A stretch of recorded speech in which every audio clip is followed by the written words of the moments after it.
On the evening of February 26, 2017, the race for Best Actor had come down to two men. Casey Affleck, for his acclaimed performance in Kenneth Lonergan's Manchester by the Sea, and Denzel Washington for his lead role in Fences, an adaptation of August Wilson's play Washington directed himself.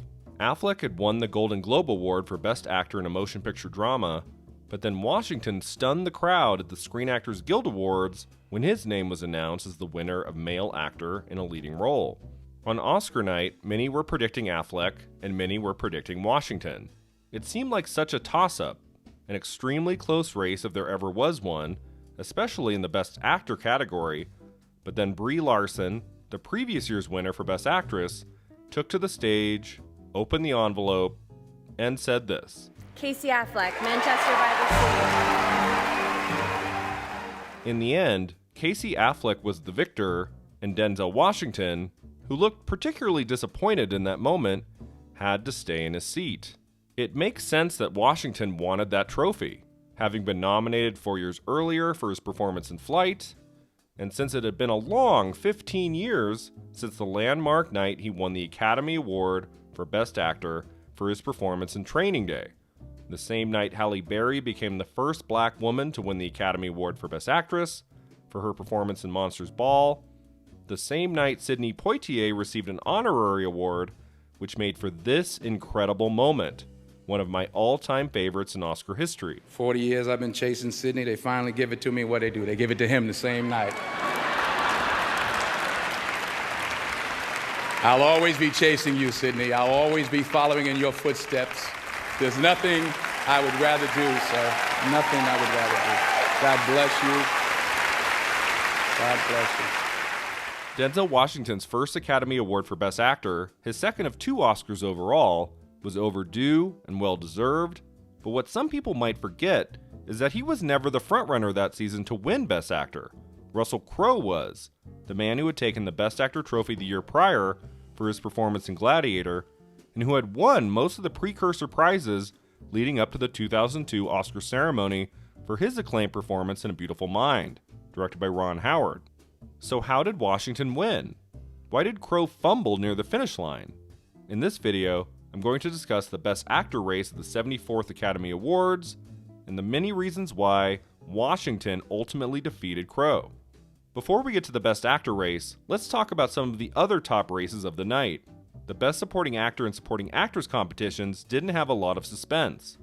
There were worthy nominees, to be sure, for Supporting Actor that year, like Ethan Hawke for Training Day and Ben Kingsley for Sexy Beast. Ian McKellen, nominated for his performance in The Lord of the Rings, The Fellowship of the Ring, did win the SAG Award, but Jim Broadbent was always going to win for Iris, the actor also playing a big part in that year's Moulin Rouge, winning the Golden Globe and the BAFTA Award leading up to the Oscar ceremony. An even surer bet was Jennifer Connelly being the victor for Best Supporting Actress for her performance in A Beautiful Mind, having previously won at the Golden Globes, Critics' Choice, and BAFTA. The only major award she didn't win that season was at SAG, since she was in the Leading Actress category, not Supporting. Helen Mirren won the Supporting prize at SAG for her performance in Gosford Park, but since Mirren's co-star Maggie Smith also made it in at the Oscars, which made for this classic Whoopi Goldberg joke. Oh, look, the Smith family was seated together. No, for real. Will, Jada, and Maggie Smith. Isn't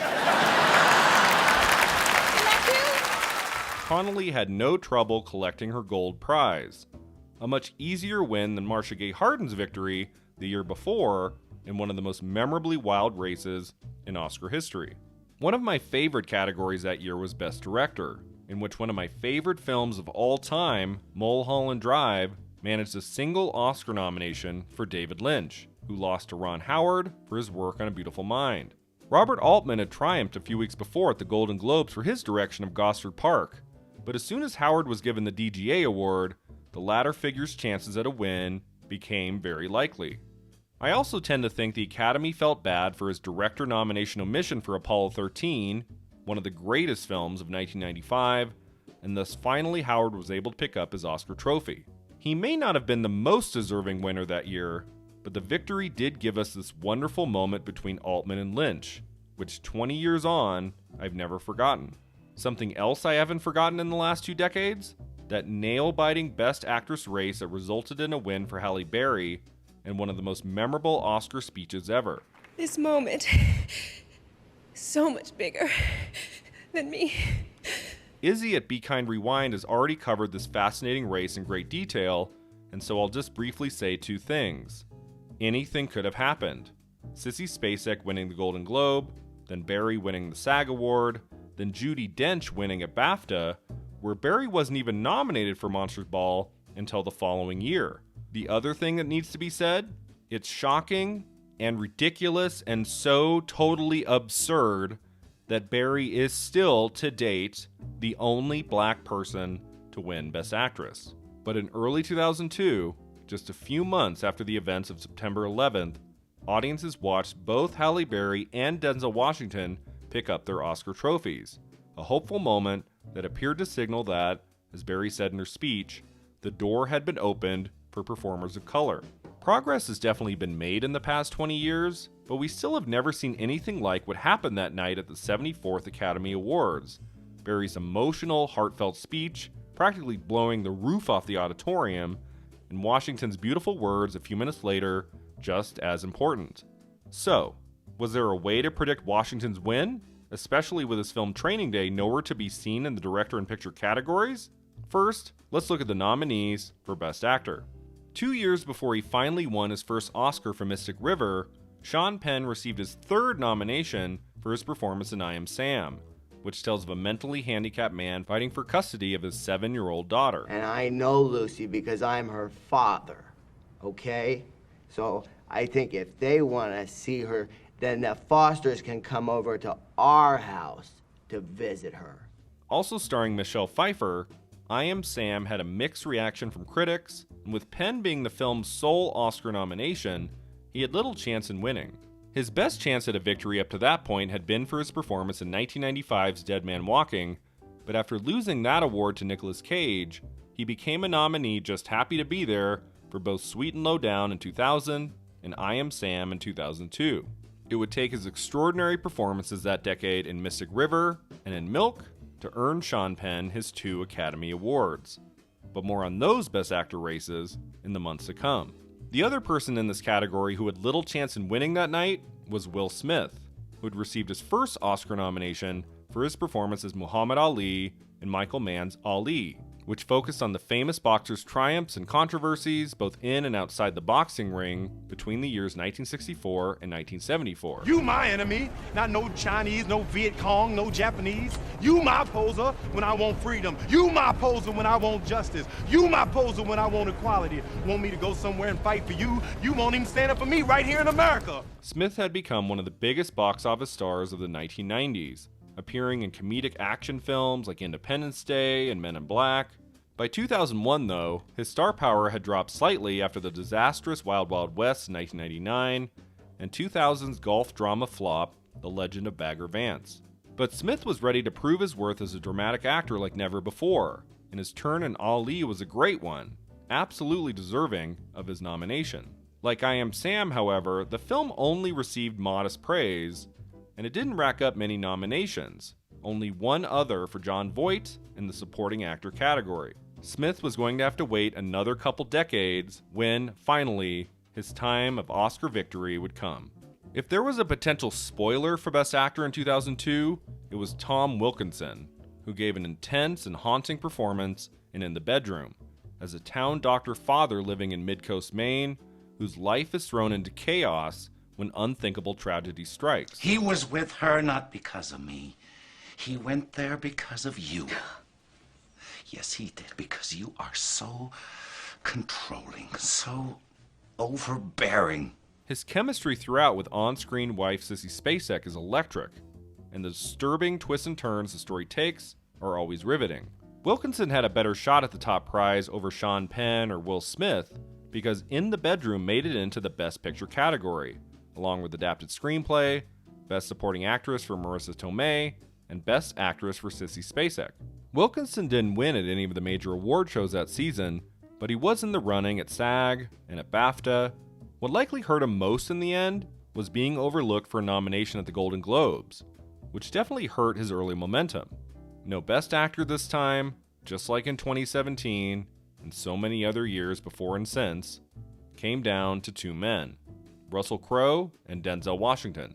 Let's start with Crowe, who had enjoyed one of the most remarkable Oscar runs for an actor ever.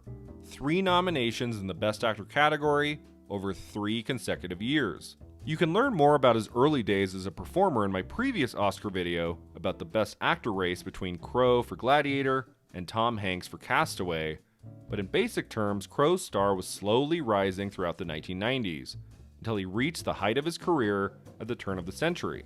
He was nominated for The Insider in 2000, then won the Oscar over Tom Hanks in 2001 for Gladiator. For many, his best performance of the 3 was his nominated turn for A Beautiful Mind, in which he plays the real-life John Nash, who made a revolutionary breakthrough in the world of mathematics, but then devolved into extreme paranoia, especially when he gets involved in a terrifying conspiracy plot. She never gets old. Marcy can't be real. She never gets old. This, for me, is the performance Crowe deserved to win his Oscar for, offering so many layers to this fascinating character, in his mental state, in his work life, in his complicated relationship with his wife Alicia. In a hugely impressive career of so many excellent performances, this is Russell Crowe's standout. And with A Beautiful Mind the favorite to win supporting actress, director, and picture going into the 74th Academy Awards, it was certainly possible Crowe could have pulled off the rare feat of back-to-back Best Actor wins, something still to date only accomplished by Spencer Tracy in the 1930s and, of course, Tom Hanks in the 1990s. But there was one actor's memorable and magnetic performance Russell Crowe just couldn't overcome. Denzel Washington received at the time his 5th Oscar nomination, his 3rd in the lead actor category, and even though he had won an Academy Award a little more than a decade prior, in some ways Washington seemed overdue for a victory, since in the eyes of so many, he's one of Hollywood's definitive leading men.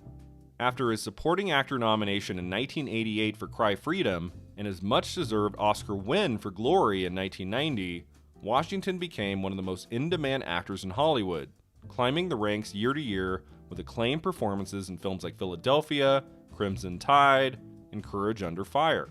His most impressive performance of the 1990s had to be his turn as the real-life Malcolm X, in Spike Lee's epic 1992 film, which earned Washington his first Academy Award nomination in the leading actor category.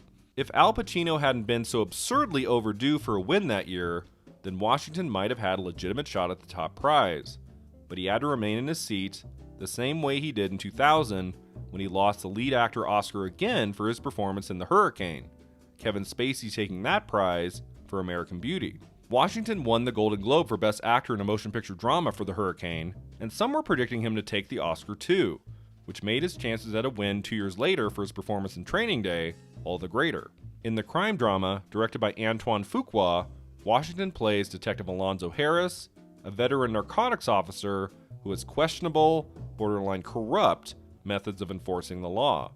In one 24-hour period, we follow Alonzo as he trains the rookie Jake, played by Ethan Hawke, as they ride into the streets of South Central Los Angeles. Because he knows my first name? Son, this is the game. I'm playing his ass. That's my job. That's your job. Now, to be sure, Washington's chances for a Best Actor win for Training Day certainly weren't that great. Why? Well, during the 2002 award season, Washington didn't pick up many prizes on the road to the Oscars. He lost at the Golden Globes and at SAG, and he wasn't even nominated at Critics' Choice or at BAFTA. He did win a few things, like Best Actor from the Los Angeles Film Critics, but at the major award shows, his performance was mostly pushed to the side for Russell Crowe in A Beautiful Mind. So listen to this. At the Golden Globes, Crowe won Best Actor in a Motion Picture Drama, not Washington. At Critics' Choice, Crowe won Best Actor, and Washington wasn't nominated. At SAG, Crowe won Male Actor in a Leading Role, not Washington. And at BAFTA, Crowe won Best Actor in a Leading Role, and Washington wasn't nominated. With all of those losses, how in the hell did Washington actually win the Oscar? Here are the top 5 reasons. The first and by far most important reason Washington managed an Oscar win was that Crowe had won the previous year for Gladiator. I would bet the farm as they say, that if Crowe had lost the Oscar the year before and had, going into the 2002 ceremony, 3 consecutive nominations under his belt and no wins, he would have won the Oscar for A Beautiful Mind. But I don't think Academy voters were ready to reward Crowe a second time in just 2 years. Tom Hanks managed the feat a few years before, mostly because Forrest Gump was such a phenomenon. A Beautiful Mind was certainly a popular film, especially at its time, but it didn't have enough love to guarantee a second consecutive Best Actor win for Crowe. The second reason is that even though Washington lost all the major precursors leading up to the Oscar ceremony, Crowe's wins mostly had to do with his not having won at those award shows the year before, when he was nominated for Gladiator. For example, in 2001, Tom Hanks beat Crowe for the Golden Globe, and so 2002 marked Crowe's big win there. Similarly, Benicio del Toro beat Crowe for the SAG Award in 2001, and so Crowe was able to manage his first SAG win a year later for A Beautiful Mind. So in early 2002, Crowe already had an Oscar, but he didn't yet have most of those other big prizes, making his wins there not as damaging to Washington's Oscar chances in the way they might have been in a different award season. All right, Oscar winners. Do you get excited at all when people start making Oscar buzz about your films? We don't even hear about it until you sit down and do interviews. It's not like walking. First of all, the film hasn't even come out yet. The third reason is that although Washington already had an Oscar for Glory, that was in the supporting category, and thus Washington, one of the biggest movie stars in Hollywood, still had never won Best Actor, which seemed from the 1990s and on totally inevitable. Many thought he deserved the award for Malcolm X, and then a few years after that for The Hurricane. Washington is so well liked that one of these nominations was eventually going to translate to a win, and his enormously compelling against-type turn in Training Day was the perfect acting showcase to secure an Oscar trophy for Washington. The fourth reason is that Washington was very much in contention for an Oscar win in 2000 for his performance in The Hurricane, which, as I said before, won him the Golden Globe for Best Actor in a Motion Picture Drama. If Kevin Spacey hadn't been in the way, all eyes would have been on Washington collecting his first Best Actor trophy, and so just 2 years later, there was likely some thinking from Academy voters that his win for Training Day was making up for his unfortunate loss for The Hurricane. Better yet, Washington was The Hurricane's only Oscar nomination, while Training Day at least picked up 2, one for Washington and one for Ethan Hawke in the supporting actor category, showing slightly more support for the latter film. And the fifth reason Washington managed to pull off a win? Let's just say Russell Crowe was being a bit of a bad boy this award season, his infamous temper tantrum at the BAFTA Awards likely causing a lot of Oscar voters to look elsewhere for a winner in his category. Crowe personally apologized for yelling at a BAFTA Awards producer in a storage closet after his recitation of a poem during his acceptance speech for Best Actor was cut for time. He made his excuses, but the damage was kinda done, and many thought of Crowe as ungrateful in those important few weeks leading up to the Oscar ceremony. And so, the name Julia Roberts called as the winner for Best Actor at the 2002 ceremony was the one she was happiest to announce to the world. I love my life. Denzel Washington. It's funny, isn't it, when you think about how these Oscars are awarded year to year and the effect all the wins have on future ceremonies. Like if Washington had won for The Hurricane, or if Crowe had lost for Gladiator. There's this snowball effect that's forever changing the Academy Award outcomes, and such was definitely the case in 2002, when Denzel Washington was awarded his Best Actor trophy. You're a superstar, Frank. Superstar. Your evidence alone gave me 150 convictions. So the least we could do is give you a ride home. Yeah, you sure did that. You gave me a ride home. The question now is, can he win a third time? He got close in 2017, the night Casey Affleck received the award, and he's been nominated twice since, in 2018 for his performance in Roman J. Israel Esquire, and this year for his performance in The Tragedy of Macbeth. Denzel Washington is one of our finest actors, always has been and always will be, and I believe his third Academy Award is coming, likely sooner than you think. My beautiful children at home, I told you if I lost tonight, I would come home and we'd celebrate, and if I won tonight, I would come home and we'd celebrate. Well, I'm coming home, we're celebrating. God bless you all.